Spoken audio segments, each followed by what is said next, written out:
All right, let's jump into this. Looks like we're going deep on game design today. We've got a pretty awesome mix of sources you've sent our way. Yeah, it's quite the collection. Textbooks, historical timelines. Yeah. It's clear you want to get way beyond the surface level stuff. Right. Beyond just, like, games are fun. Exactly. You want to understand the whole thing, how games are designed, their history, the impact they have, even how they, like, reflect different cultures. It's fascinating, really, when you start to think about it. Yeah, totally. I mean, we tend to think of games as just entertainment. Right. But when you really dig in, you realize they can be so much more. Well, let's dig in then.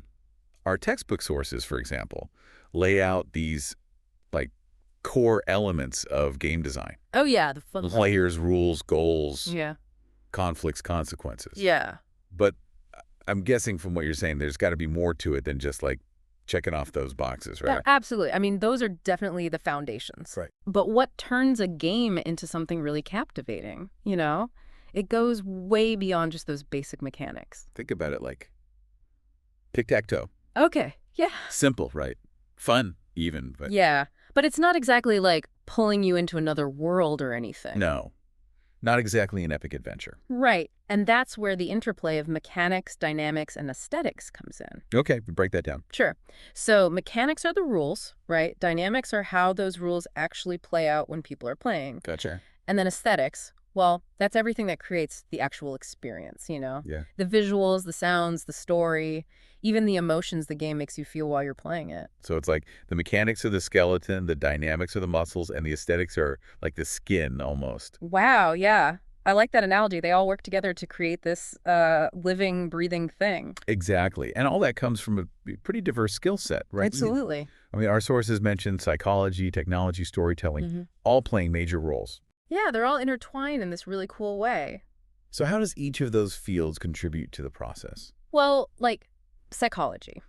That helps designers understand what really makes players tick, you know? What makes a challenge feel rewarding? How do you keep people engaged? How to design those experiences that resonate on an emotional level. So it's not just about making a game that's, like, technically fun. It's about understanding the human mind, Yeah. You got to tap into how people think and feel. using that knowledge to create very specific kinds of experiences, I guess. Exactly. And then you've got technology, which is always pushing the boundaries of what's even possible. Right. From those early arcade games to the stuff we have now, like VR, technology gives designers the tools to really bring their vision to life, you know? And what about storytelling? I feel like that's what gives a game, like, heart. Yeah, for sure. A good story, it can transform even a simple set of rules into this unforgettable experience. It pulls you in, makes you care about the characters, the world they're in. It keeps you invested, you know? Totally. You're on the edge of your seat, like, what's going to happen next? Exactly. Now, I'm sure you can imagine creating a game that pulls all of these elements together. It's definitely a team effort. Yeah. I mean, one person couldn't possibly do all of that. No way. It takes programmers, artists, writers, sound designers, producers, game designers, of course. Yeah. All working together, you know, collaborating and bouncing ideas off each other. And you mentioned iterating. Oh, yeah. That's key. Yeah. Our sources talk about how games aren't just, like, designed in one go. There's this constant process of testing and refining. That's right. Could you talk a bit more about that? Yeah, for sure. So even with the fantastic initial concept, a game rarely just, like, pops out fully formed, you know? Yeah. There's this ongoing cycle. You prototype, you play test, you get feedback, and then you make adjustments based on all of that. It's like a back and forth. Yeah, exactly. And through that process, like, rough ideas get polished, mechanics get balanced, the whole experience gets honed to be as engaging and enjoyable as possible. Makes sense. It's like with a movie, you don't just release the first cut. You have test screenings. Exactly. You got to see how people react. And then you edit, you refine. Yeah. It's all about ensuring that final product really delivers. Right. So speaking of game history, you know, we've got this incredible timeline of games throughout the ages you brought. Oh, yeah. That's pretty awesome. Ready to take a little trip through time? See how things have evolved? I'm ready. Let's do it. I'm particularly interested in the really early days, you know? Oh, yeah. Before video games, even before we had mass-produced board games. Yeah. What were people even playing back then? We're talking ancient times here, going back thousands of years. Like you had Senet in Egypt, Mehen in Mesopotamia. Oh, wow. Those weren't just like pastimes to pass the time. They had deep cultural and religious significance, you know? I'm looking at the info on Senate right now. It's pretty incredible. People thought playing this game could help them navigate the afterlife. Yeah, it's mind-blowing. It shows how intertwined games were with those ancient belief systems, right? They even found Senate boards buried in tombs. Oh, really? Yeah, so they clearly thought it was important for the whole journey after death, you know? So games weren't just for fun. They were a way to connect with, like, the spiritual realm almost. Right. It's fascinating. What other insights do we have about these early games? Well, they often served social purposes too. Like, think about the Roman gladiatorial games, you know? Spectacles for entertainment, sure, but There's more to it. yeah, they were tied to ideas of honor, courage, even political power sometimes. So even back then, it wasn't just about the games themselves. They were like a reflection of the culture, the values of the people playing them. Precisely. Something we see throughout history. So we've got ancient games with, like, spiritual and social meaning. Then we have the rise of strategy games like chess. Yeah, chess is a classic. I've always loved chess. It's amazing how a game with such simple rules can create such complex strategy. It's incredible, right? So many possibilities. Endless possibilities, yeah. And chess is a perfect example of how a game can just transcend cultural boundaries, you know? Started in India, Yeah. but it spread all over the world. Became a global phenomenon. Exactly, a symbol of intellect and strategic thinking, no matter where you go. It's interesting to think about how it's evolved, too. Different cultures develop their own little variations, their own playing styles. Yeah, definitely. But that core concept, it stayed remarkably consistent. That's right, which goes back to what we were saying about good game design. Right. It can capture people's imaginations across cultures and throughout time. Okay, so we've got those ancient games, we've got chess. What comes next in our little journey through game history? Well, games kept evolving, new types emerged, existing ones spread and adapted. But the next really big shift, it came with, well, a technological revolution. Oh, here we go. The digital age. The digital age. I was waiting for this. Yeah, the Yeah. invention of the computer, it changed everything, really, opened up so many possibilities for designers. I'm ready to talk video games. I have a feeling this is where things get really interesting, especially with your expertise. Oh, we're just getting started. But before we jump into the world of, you know, pixels and polygons, Right. I think it's worth considering how physical games kept evolving alongside the digital stuff. Yeah, you're right. We can't forget about board games, card games, Yeah. all those games people still love to play. Exactly. Yeah. Even with the explosion of video games, you know, physical games never disappeared. They haven't. They offer something different, you know, like the feeling of holding the pieces, the social aspect of gathering around a table, that shared experience of playing face to face. And some of the most popular board games out there today, like Settlers of Catan, Ticket to Ride, those are relatively new. That's right. It's not like board games just peaked before the digital age and then faded away. Not at all. They kept innovating, evolving, and they're still a huge part of the gaming world. In fact, there's even this trend now of hybrid games. What's that? They blend digital and physical elements, Oh, cool. Like what? like Mansions of Madness, for example. Okay, I've heard of that one. It's a cooperative board game where you work together to solve mysteries, fight monsters. But it uses an app to control things, you know? What kind of things? Like the story, the sound effects, even how the monsters act. So it takes the best of both worlds, right? Oh, interesting. The social interaction and that hands-on feel of a board game, but combined with the immersive storytelling and the like dynamic gameplay that technology allows. So cool. Yeah. It's really neat to see designers constantly pushing those boundaries. I love it. But now I think we're ready to dive into the digital realm. You ready to talk video games? Let's do it. Pixels, here we come. Where do we even begin? Well, let's start by acknowledging that, you know, the very first video games, Yeah. they were pretty different from what we think of today. I bet. One of the earliest, Tennis for Two, it was called, Okay. developed in 1958. Wow, way back. And it was played on an oscilloscope. An oscilloscope. Yeah. That's amazing. People were experimenting with video games even before computers were like a thing. It's wild, right? Totally wild. Mm. It just goes to show how innovation can come from these, like, unexpected places. Yeah, for sure. But it wasn't long before video games really started to capture the public's imagination. Oh, yeah. Cue the arcade era. This is where it all took off, right? Absolutely. The 70s and 80s, you know. That's when arcade culture really exploded. Oh man, the arcades. Games like Pac-Man, Space Invaders, Donkey Kong, Classics. they became global phenomenons. And it wasn't just about the games. It was about the whole experience, going to the arcade with your friends, competing for high scores. Oh, yeah, So definitely. the whole scene. It was a cultural moment. It impacted everything, Entertainment, fashion, music, even language. It did. So we've got these early video game pioneers, then the arcade boom. Yeah. What happens next in this digital revolution? Well, then you have home consoles arriving on the scene. Ah, yes. Suddenly, people could have these gaming experiences right in their living rooms. I remember getting my first Atari. It was like having a portal to another world right there in my house. It was a game changer. And Mhm. home consoles, they just kept getting better, more powerful, more sophisticated. Yeah. They could deliver more immersive experiences. And then we have personal computers coming into play, which meant people could not only play games, but they could start creating their own.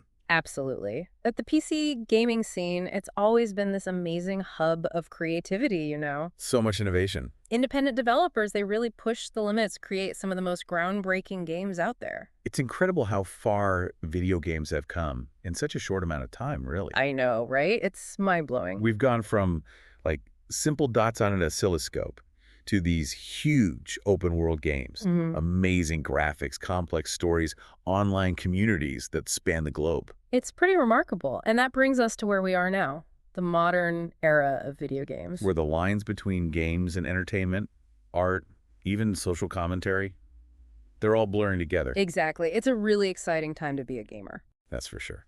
And I can't wait to dig more into all of that. Me neither. But I think that's a good place to pause for now. Yeah, let's take a break. We'll come back and explore the modern gaming landscape in more detail. Sounds good to me. All right, we'll be back soon with more of this deep dives into the world of game design. Stay tuned. It really is amazing when you think about it, how video games have become this dominant force in our culture. Yeah, it's crazy. We've gone from those simple arcade games to these incredibly complex experiences Right. that rival movies and novels in terms of storytelling. To the emotional impact. Exactly. And one of the coolest trends I've noticed is this focus on cultural diversity and representation in games. Oh, absolutely. It's Yeah. something you see more and more these days. Yeah, so many games now are drawing inspiration from a wider range of cultures and historical periods. It's a really positive development for sure. I think so too. And it's not just about the surface level stuff, changing the look of a character. It's about bringing those diverse perspective into the actual storytelling, the gameplay, even the design of the game itself. So it's not just oh, we have characters with different skin tones. It's deeper than that. Right. It's about reflecting the richness and complexity of those cultures. And that could lead to some really powerful experiences, right? Absolutely. Where you play a game that's rooted in a culture different from your own.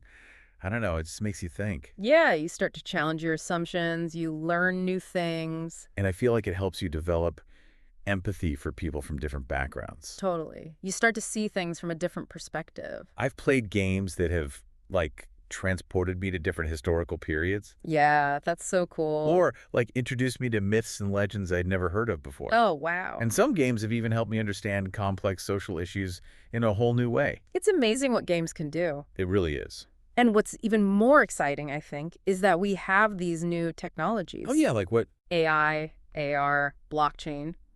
They have the potential to create even richer and more inclusive experiences. Okay, now I'm intrigued.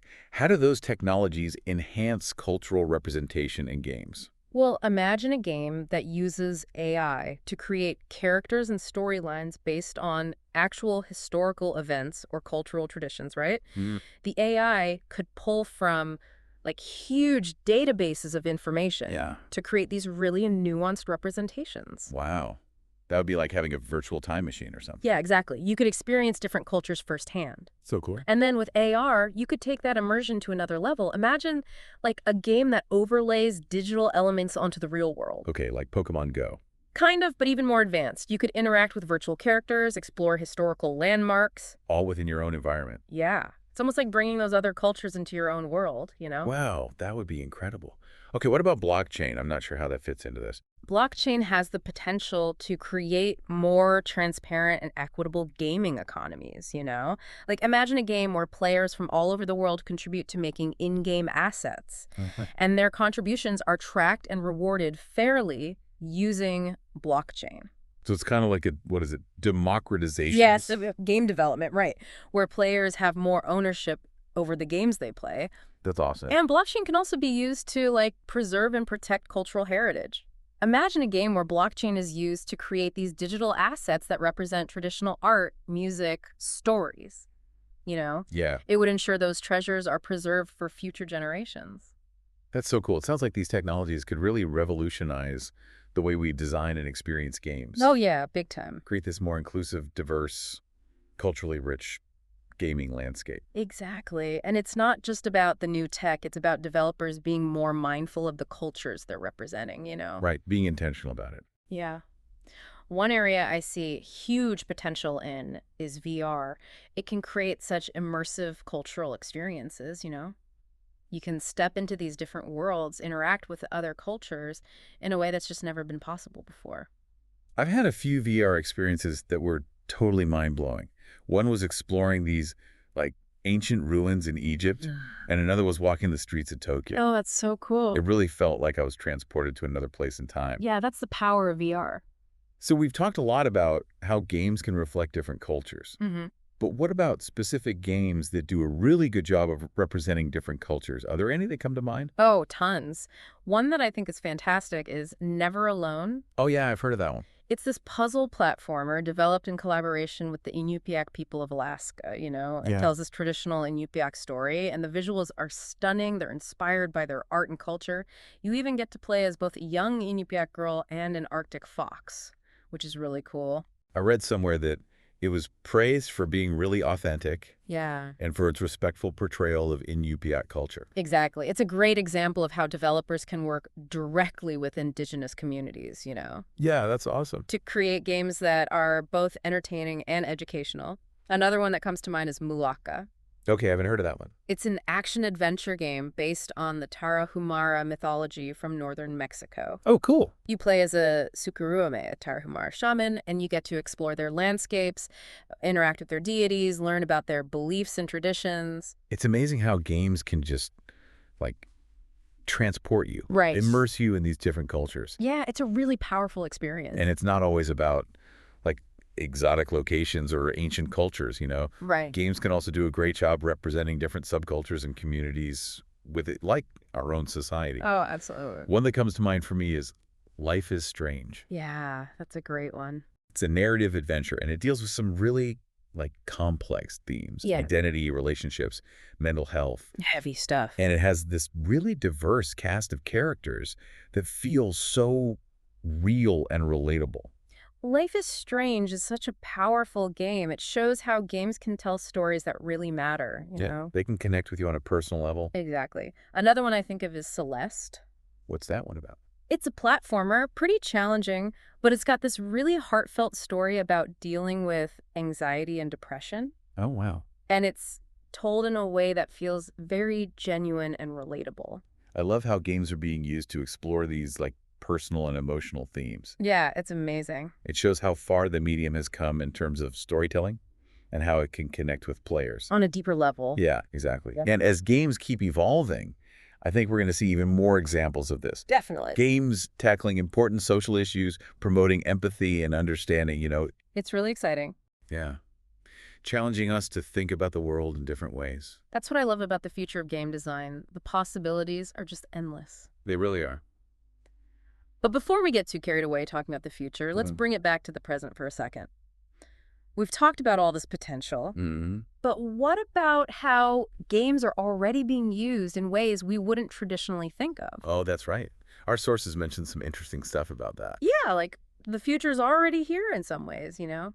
Think about education, for example. Oh, yeah. Educational games. We're seeing games being used to teach all sorts of things, from math and science to history and language. I've seen some that are so cool, so much more interactive than, like, old textbooks. Yeah, And it's not just for kids either. Oh, right. It's for all ages. You've got games in corporate training, military simulations, even healthcare. Oh, yeah.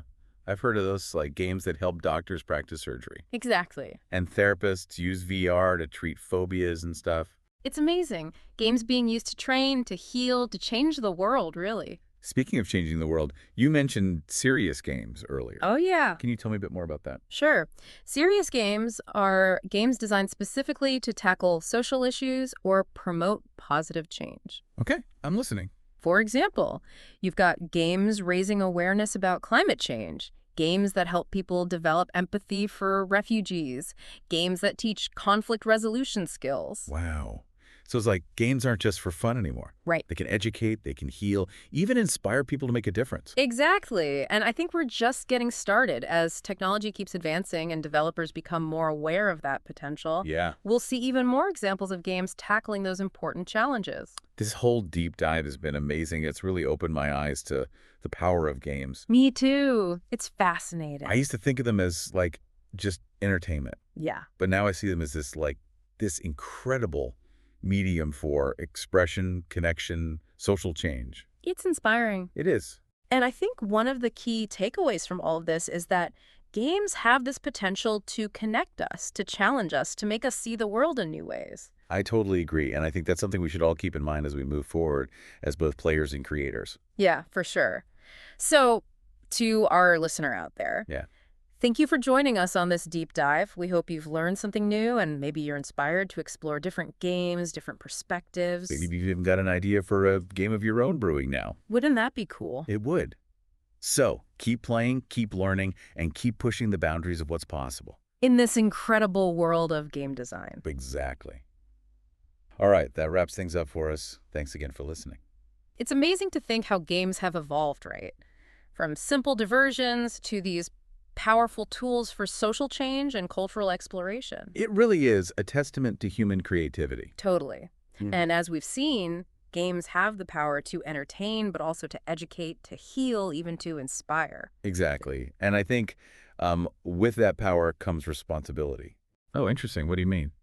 Well, as game designers and developers, we have this responsibility to create games that are ethical, inclusive, thought-provoking. Yeah, that makes sense. And I think as players, we have a responsibility too. Oh, like how? To be mindful of the games we choose to play, to support the developers making games that align with our values. So it's like we need to be conscious consumers of games. Yeah, Just like we try to be with the food we eat, the clothes we buy. exactly. And I think we also have a responsibility to use our voices, advocate for a more diverse and equitable gaming industry as a whole. So it's not just about playing games, it's about shaping the gaming landscape, making it more inclusive, more representative. Exactly. We need to support developers from underrepresented backgrounds, challenge those harmful stereotypes that pop up in games, Yeah. and create a culture where everyone feels welcome and valued, in the gaming community. I love that. Yeah. This whole deep dive has really shifted my perspective on games. Me too. It's been eye-opening. I used to think of them as just a form of entertainment, Yeah, get that. but now, I don't know, I see them as this incredible medium For sure. for expression, for connection, even for social change, like we've been talking about. It's been amazing exploring this world with you. I hope our listener feels the same way, that they've gained a deeper appreciation for what games can be. I'm sure they have. Yeah. So to our listener out there, thank you so much for joining us on this deep dive into the world of game design. Yeah. Thanks for listening. We hope you've learned some new things, you've been inspired to explore some new games, new perspectives. Maybe you've even got an idea for a game of your own brewing now. That would be awesome. Keep playing, keep learning, and keep pushing the boundaries of what's possible in this amazing world of game design. And that's it for us. Thanks for tuning in to this deep dive.